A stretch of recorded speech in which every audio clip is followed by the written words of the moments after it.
Bonjour à tous et bienvenue pour cette nouvelle vidéo sur la théorie des ensembles, vidéo qui, comme vous l'aurez peut-être remarqué, s'est un peu fait attendre, mais qui finalement est là. Donc aujourd'hui, on va parler de ce qu'on appelle les axiomes de ZFC, c'est-à-dire Zermelo, Frankel, et C c'est pour l'axiome du choix.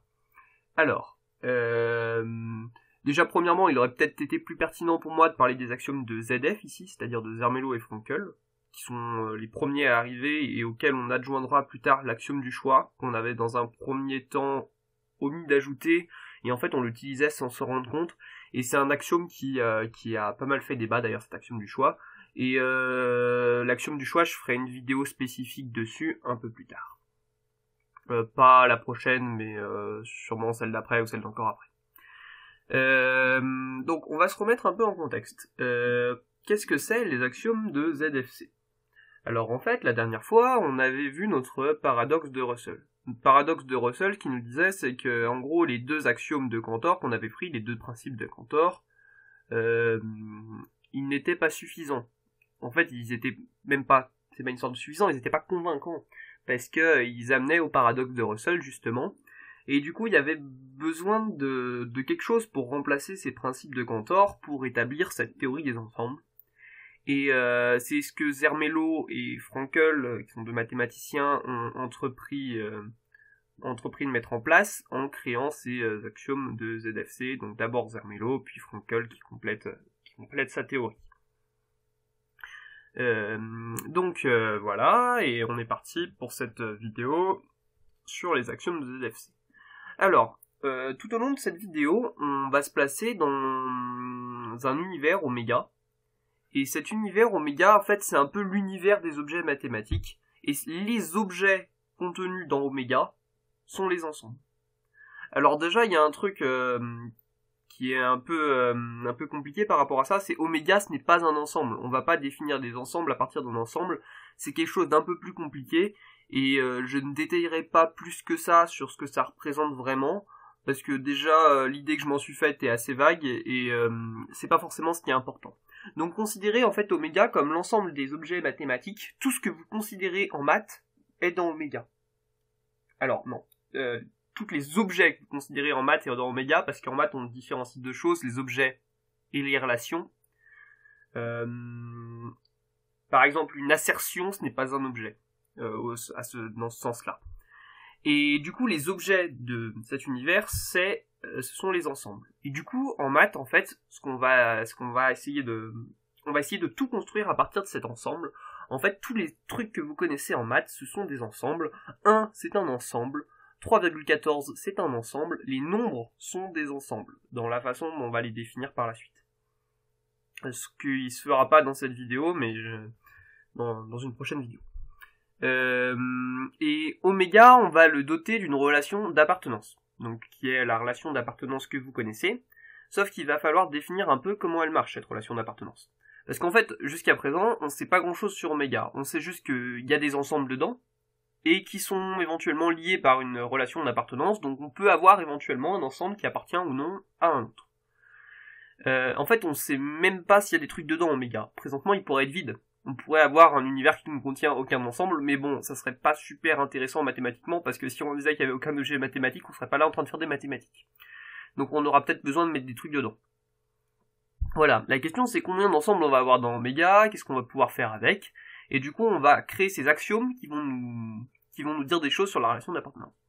Alors je vais donner un petit exemple, parce que pour montrer que pour l'instant oméga ça pourrait être vraiment n'importe quoi, en fait on pourrait avoir que deux ensembles x et y dans oméga, et la relation d'appartenance, et dire que x, on pourrait dire par exemple que x appartient à x, que x appartient à y, que y n'appartient pas à y, et que y appartient à x. Déjà là on verrait des trucs qu'on voit pas d'habitude, hein. Si on a x qui appartient à y et y qui appartient à x, ça fait des trucs un peu chelous. Et du coup on va s'en tenir à ça. Et parce que en fait, voilà, c'est ce qu'il faut comprendre, c'est que là où on en est, on pourrait faire vraiment n'importe quoi. Et c'est pour ça qu'on va avoir besoin de ces règles qui vont faire des trucs qui vont nous ordonner nos ensembles, et de toute façon on a l'habitude de les voir actuellement. C'est-à-dire par exemple on n'aura pas un ensemble qui appartient à un autre qui appartiendra au premier, ce qu'on voit ici. Donc voilà, il nous faudra des règles pour ça. Alors, en particulier la relation d'appartenance qu'on considère, elle a aucune raison d'être quoi que ce soit. Elle est surtout pas transitive, réflexive ou quoi que ce soit. A priori, généralement en théorie des ensembles, on n'a pas un ensemble qui s'appartient à lui-même, hein. X appartient à X, c'est un truc qu'on rencontre pas trop. A priori, donc généralement on n'a même aucune raison d'être réflexive, on n'a aucune raison d'être transitif, hein. 1 il appartient à n qui appartient aux parties de l'ensemble n, hein. Pourtant 1 il n'appartient pas aux parties de l'ensemble n. Le singleton 1 par contre oui. Voilà, donc vraiment cette relation d'appartenance, elle naît vraiment, pour l'instant elle pourrait être vraiment n'importe quoi, elle a aucune raison d'être quoi que ce soit, mais c'est pour ça qu'on va créer nos axiomes pour faire des trucs avec. Donc voilà, on va commencer par parler de l'axiome d'extensionnalité et du schéma d'axiome de compréhension, et vous allez voir qu'en fait ces axiomes, vous allez peut-être les reconnaître. Ils vous seront peut-être familiers si vous avez regardé ma précédente vidéo sur le paradoxe de Russell. Après on aura les axiomes de construction, et on finira par l'axiome de l'ensemble des parties. Enfin, il y a des axiomes que j'ai choisi de ne pas traiter ici, par exemple l'axiome de remplacement, l'axiome du choix, l'axiome de l'infini et l'axiome de fondation. Donc en fait, on fait que la moitié des axiomes finalement dans cette vidéo, et les autres, on les verra un peu plus tard. D'ailleurs, c'était peut-être pas très pertinent pour moi de pas mettre l'axiome de fondation dedans. Je ferai peut-être juste une petite rapide vidéo sur l'axiome de fondation. Donc voilà. On est parti. D'abord l'axiome d'extensionnalité et le schéma d'axiome de compréhension. Alors, l'axiome de fonctionnalité, d'extensionnalité, qu'est-ce qu'il nous dit? Il nous dit que si on prend un ensemble X, tout ensemble X, et pour tout ensemble Y, si on prend un ensemble X avec un ensemble Y, les ensembles X et Y sont égaux, c'est-à-dire ce sont les mêmes, si et seulement si, pour tout ensemble Z, parce qu'en fait, les ensembles sont aussi les éléments des autres ensembles. C'est ça qu'il faut comprendre, c'est tout est dans l'ensemble. Donc, pour tout élément Z, en fait là, c'est pour tout ensemble Z, mais on les prend en tant qu'éléments. Pour tout élément Z de X, il est aussi dans Y, et vice versa. Donc en fait, là, on est en train de dire que deux ensembles, ils sont égaux, si et seulement si, ils ont les mêmes éléments. Et cet axiome d'extensionnalité, en fait, on l'a déjà rencontré, c'était le premier principe de Cantor qu'on avait vu précédemment. Donc en fait, jusque-là, rien de nouveau sous le soleil, hein. Si vous n'êtes pas familier avec ce que ça signifie, allez voir ma première vidéo sur le paradoxe de Russell. Donc ensuite, le schéma d'axiome de compréhension, c'est un deuxième axiome qui va s'ajouter à celui-là. Je vous expliquerai juste après pourquoi schéma. Donc si on prend une propriété P, alors une propriété, c'est quelque chose qui est ou non vérifié par un ensemble. Ça veut dire que si on prend une propriété, par exemple, être égal à un truc, c'est une propriété. Est-ce que mon ensemble X est égal à tout l'ensemble 3, par exemple? Parce que je disais avant 3, c'est un ensemble. Et ben ça c'est une propriété. En fait, les propriétés, ce sont des assertions qui dépendent de X. Donc, si on prend un ensemble X, alors il existe un autre ensemble Y, tel que, pour tout élément Z, si Z est un élément de Y, donc en fait, ce qu'on est en train de dire, c'est qu'on est en train, à partir de l'ensemble X, de créer un ensemble Y, et de dire que les éléments de Y sont exactement les éléments qui sont dans X, et qui vérifient la propriété, qu'on s'est assignée initialement. Alors pourquoi ça s'appelle schéma d'axiome? En fait, l'idée c'est que, quand on avait un axiome, ça nous donnait une formule logique, telle que celle-ci, et elle dépendait de rien. Là, en fait, on n'a pas un axiome, on a une infinité d'axiomes, finalement. On a un axiome pour chaque propriété. En fait, on nous donne une propriété, et ça crée un axiome. Et c'est pour ça qu'on appelle ça un schéma d'axiome. Alors, ce schéma d'axiome de compréhension, on peut dire deux trucs par rapport à ça. C'est déjà, on pourrait assez facilement montrer qu'un tel Y, il est unique. C'est exactement l'ensemble qui contient les éléments de X qui vérifient la propriété. Il y en a un seul. Et comment on pourrait prouver ça? Par l'axiome d'extensionnalité. Parce que il contient exactement les éléments qui appartiennent à X et qui vérifient PZ.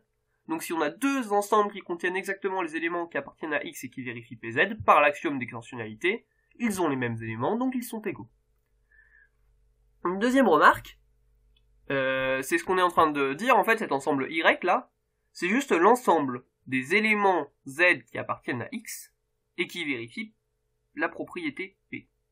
Et ça devrait vous rappeler, normalement, le deuxième principe de Cantor. Parce que ce qu'on disait, le deuxième principe de Cantor, c'est qu'on prenait les Z, mais pas forcément qui appartiennent à un ensemble donné, et qui vérifient PZ. Ce qu'on avait fait, c'est qu'on avait dit, pour toute relation P, il existe l'ensemble des éléments qui vérifient cette relation. Et là, on avait eu le paradoxe de Russell, c'était totalement parti en live, et on avait vu que ça marchait pas. Et donc en fait, ici, l'astuce, ça revient à dire que, en fait, on va pouvoir créer un ensemble des éléments qui vérifient une telle propriété, mais si et seulement s'ils sont déjà dans un ensemble qu'on connaît. En fait, on pourra prendre le sous-ensemble des éléments qui vérifient la propriété donnée, par rapport à un ensemble donné. Si je prends un ensemble X, je peux prendre le sous-ensemble des éléments de X qui vérifient cette propriété.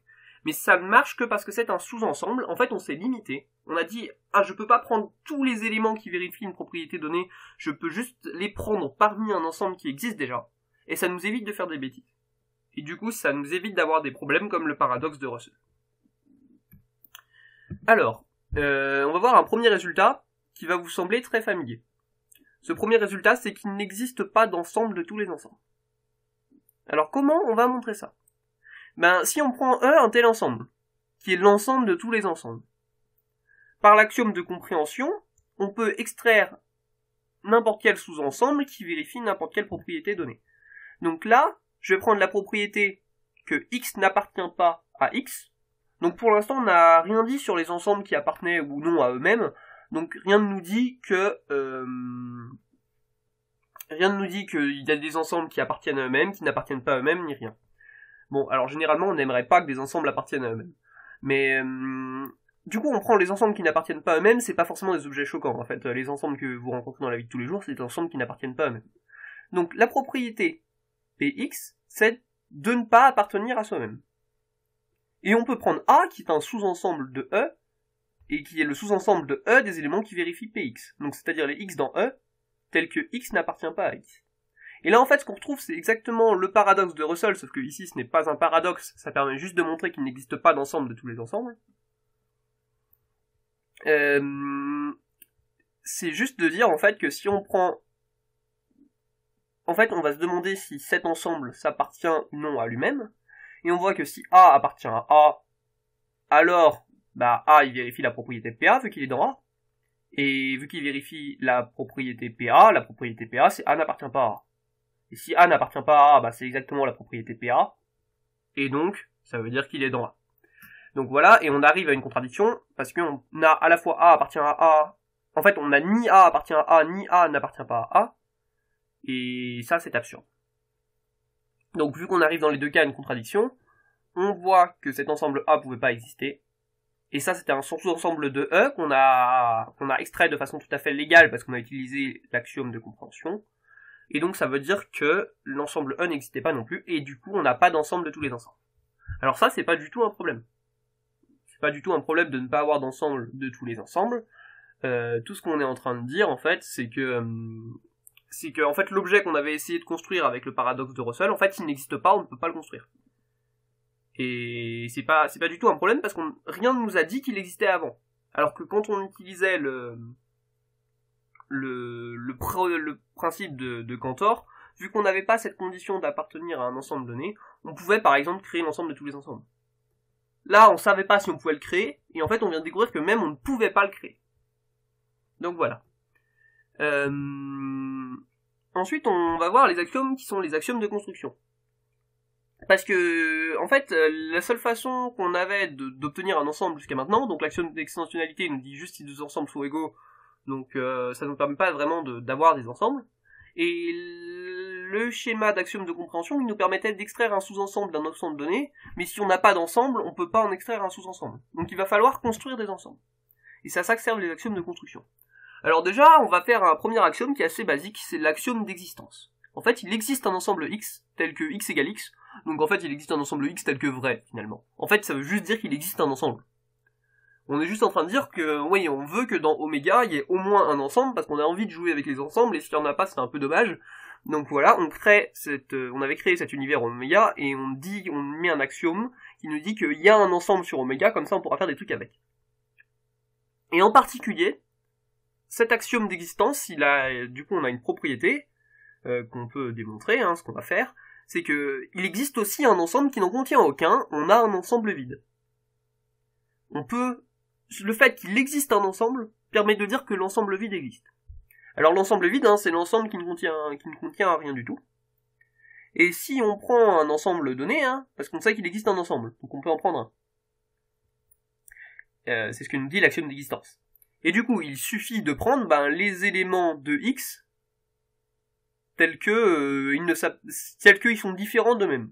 On est en train de prendre les éléments de X tels qu'ils ne sont pas égaux à eux-mêmes. Il n'y en a pas des éléments de X qui ne sont pas égaux à eux-mêmes. Les éléments de X sont tous égaux à eux-mêmes. Et donc ça nous donne un ensemble vide. Bien sûr, le fait de pouvoir prendre cet ensemble, c'est par l'axiome de compréhension. On prend le sous-ensemble de X des éléments qui ne sont pas eux-mêmes. Et du coup, cet ensemble est bien vide, il ne contient bien aucun ensemble.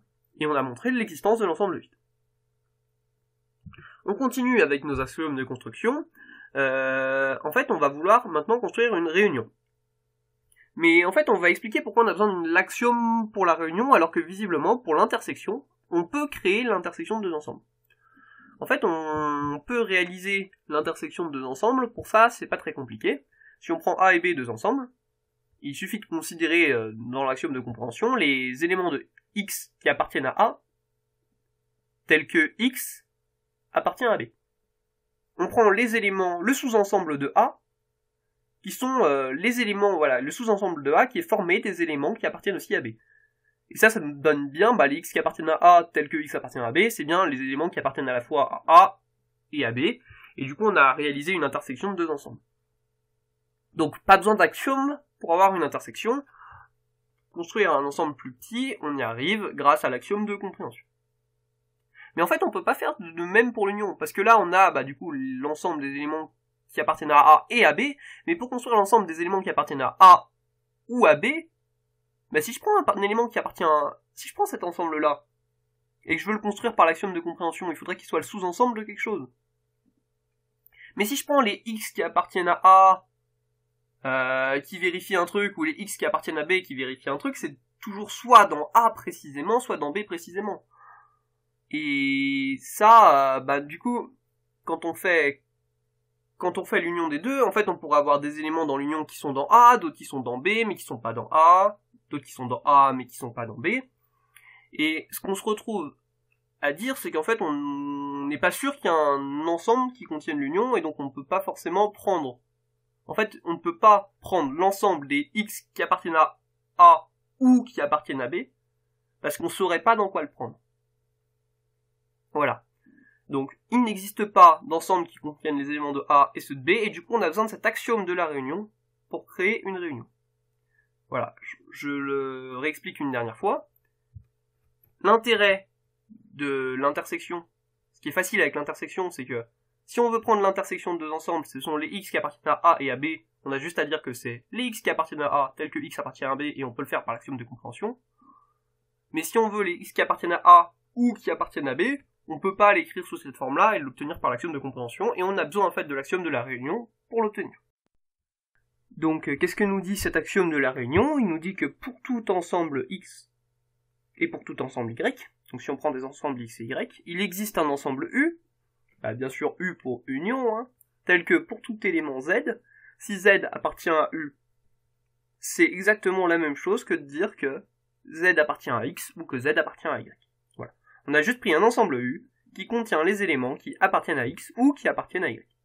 Et du coup, grâce à cet axiome de la réunion, on peut maintenant créer l'union de deux ensembles. Voilà, on a besoin de cet axiome pour faire une union de deux ensembles, et grâce à une union de deux ensembles, là maintenant, si on sait que deux ensembles existent, on peut créer leur union, alors que on n'avait pas besoin d'axiome pour l'intersection, parce que on pouvait facilement créer l'intersection de deux ensembles grâce à l'axiome de compréhension. Un exemple de plus, c'est l'axiome de la paire. Si on a deux ensembles A et B, alors il existe un ensemble C tel que pour tout élément Z, si Z c'est un élément de C, ça veut dire que Z c'est A ou c'est B. Ce qu'on est en train juste de dire, c'est que si on a pris des ensembles A et B, on peut créer l'ensemble qui contient A, B. On peut créer l'ensemble AB. Par exemple, on sait que l'ensemble vide existe, on l'a vu précédemment. Donc, par exemple, on en déduit que l'ensemble qui contient l'ensemble vide existe. En fait, il suffit d'appliquer l'axiome de la paire à 2 fois l'ensemble vide, parce que l'ensemble qui contient l'ensemble vide, l'ensemble vide, c'est l'ensemble qui contient juste l'ensemble vide. Donc, on en déduit que l'ensemble qui contient l'ensemble vide existe, et puis, encore une nouvelle fois, par l'axiome de la paire, en prenant A égale l'ensemble vide et B égale l'ensemble de l'ensemble vide, on déduit que l'ensemble de l'ensemble vide et de l'ensemble de l'ensemble vide, l'ensemble de l'ensemble vide et de l'ensemble vide existe. Voilà. Donc voilà par exemple ce que ça vous permet de faire l'axiome de la paire. Sinon, par exemple, on sait que 0 c'est un ensemble. Alors il faudrait définir ce que c'est que 0, on le fera dans une prochaine vidéo. Mais jusque là, croyez-moi, 0 c'est un ensemble en fait. Et 0 appartient à 1 par exemple. Mais évitez d'écrire ça dans vos copies parce que vous allez vous faire taper dessus sinon. Donc 0 c'est un ensemble, et 1 c'est également un ensemble. Et du coup on peut considérer l'ensemble 2 qui est l'ensemble 0. En fait c'est comme ça qu'on définit 2, 2 c'est l'ensemble qui contient 0 et 1. Et donc soyez pas trop perturbés, je t'expliquerai dans une autre vidéo comment ça marche, tout ça c'est lié à l'axiome de l'infini et à la construction des entiers. C'est comme ça que von Neumann a construit les entiers en fait. Je vous expliquerai ça un autre jour. Bon, maintenant on va parler d'un dernier axiome, qui est l'axiome de l'ensemble des parties, et ça sera tout pour cette vidéo. Donc qu'est-ce qui nous dit l'axiome de l'ensemble des parties? On peut créer un ensemble de parties d'un ensemble donné en fait. C'est pas du tout trivial, et bon, pour parler de l'ensemble des parties, bien sûr, un truc qu'on fait, c'est que l'ensemble des parties, c'est l'ensemble des parties de l'ensemble E, c'est l'ensemble des ensembles inclus dans E, et donc il faut déjà définir ce que c'est qu'une relation d'inclusion. Donc qu'est-ce que ça veut dire pour un ensemble d'être inclus dans un autre? Donc si on prend deux ensembles X et Y, le fait que l'ensemble X soit inclus dans l'ensemble Y, ça veut dire que pour tout élément de X, tout élément Z qui appartient à X, il appartient aussi à Y. Donc voilà comment on définit notre relation d'inclusion, c'est le fait que l'ensemble X est inclus dans l'ensemble Y si et seulement si, pour tout élément de X, il est aussi dans Y. Bon alors quelques exemples que vous connaissez bien, l'ensemble 0,1 il est inclus dans l'ensemble 0,1,2, l'ensemble 0,1 il est aussi inclus dans N, N est inclus dans R, parce que tous les éléments de N appartiennent à R, tous les éléments de 0,1 appartiennent à 0,1,2, 0 il appartient à 0,1,2, et 1 appartient à 0,1,2. Et bon, un dernier exemple un peu plus exotique, l'ensemble qui contient l'ensemble vide, l'ensemble de l'ensemble vide, et l'ensemble de l'ensemble vide, et de l'ensemble de l'ensemble vide, et en fait, bon, j'ai oublié une parenthèse de la fin, une accolade. Cet ensemble, en fait, c'est ce qui représente l'élément 3, et du coup, c'est aussi inclus dans N. Ça, pareil, vous évitez de l'écrire sur vos copies, alors sauf si vous êtes en train de faire un cours de théorie des ensembles, et que c'est la question qu'on vous pose, bien sûr, parce que sinon, vous allez vous faire taper sur les doigts. En particulier parce que c'est compliqué pour rien. Donc, qu'est-ce qu'on peut dire de cette relation d'inclusion? C'est qu'en fait, cette relation d'inclusion, c'est un ordre sur oméga. C'est une relation d'ordre partiel. Alors bien sûr, on sait qu'elle n'est pas totale, si on a deux ensembles A et B, qu'on a l'ensemble A qui n'est pas inclus dans l'ensemble B, ça veut pas forcément dire que l'ensemble B est inclus dans l'ensemble A. Mais par contre, c'est bien réflexif, si on a un ensemble, il est inclus dans lui-même. C'est bien transitif, si A est inclus dans B et que B est inclus dans C, A est inclus dans C, parce que si tous les éléments de A sont contenus dans B et que tous les éléments de B sont contenus dans C, alors les éléments de A sont contenus dans C. Et c'est bien antisymétrique, si un ensemble est inclus dans un autre et que ce même ensemble est inclus dans le premier, ils sont bien égaux. Donc là je l'ai dit à l'oral, mais ça serait pas très compliqué à formaliser, c'est un petit exercice si ça vous intéresse.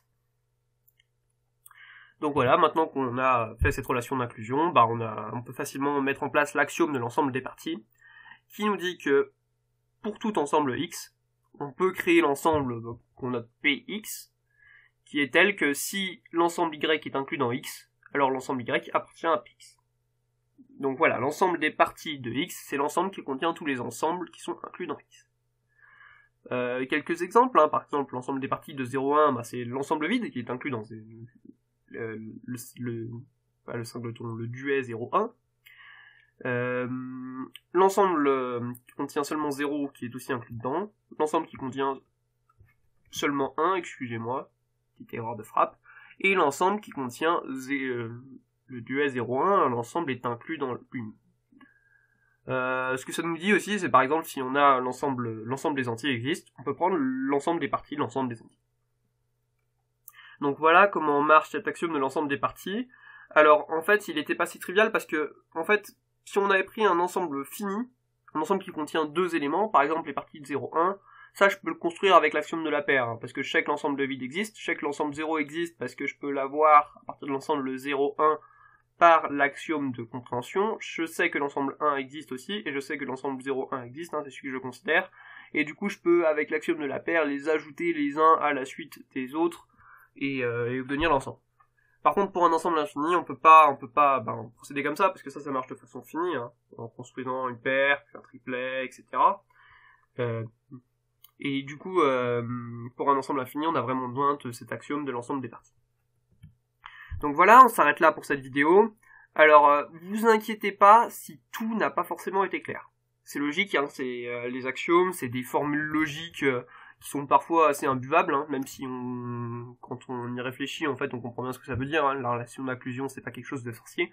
Dans une prochaine vidéo, je ferai quelques petits exercices de base sur la théorie des ensembles, qui permettront, par exemple, d'utiliser l'axiome de la paire pour construire un triplet, pour construire un ensemble à 4 éléments, par exemple. On s'amusera aussi à faire des unions, des intersections, mais sur un point de vue, bien sûr, les unions et les intersections, vous savez déjà faire, mais de l'écrire bien proprement, comment ça marche en termes d'ensemble. Donc voilà, on s'arrête là pour cette vidéo, et puis dans une prochaine vidéo, on fera une petite série d'exercices, puis après je vous parlerai des axiomes de fondation, de remplacement, l'axiome du choix et l'axiome de l'infini. A plus!